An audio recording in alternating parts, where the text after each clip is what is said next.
Men har kungi qilayotgan ishimni auditoriyam bilan maslahatlashib, gaplashib qilgim kelyapti-da, lekin nimagadir menga gap kelmay qoladi. To'g'risida, masalan, hozir bolalarga somsa pishirib beraman-da, buni ham videoga olsam, ta'limni o'rgatishga hojat yo'q-da. Meni ko'rayotgan o'zbek ayollari, o'zbek auditoriyasi 100% biladi-da somsa tayyorlashni. Nima qilsam ekan, maslahat beraveringlar. Yoki yangilik o'ylab topishim kerakmi, bilmayman. Ishqilib kundalik ishlarimni joylay olmayman-da. Hozir somsa tayyorlayman, men xamirni o'zim qilib qo'yganman-da. Bilasizlarmi, oxirgi olgan unim nimagadir anaqa bo'lib chiqdi.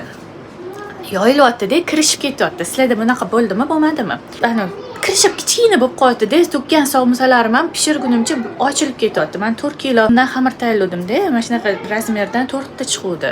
Bu oxirgisi xudo xolasa tugaydi, qutilaman. Rosa qiyin bo'ldi shuni ishlatish.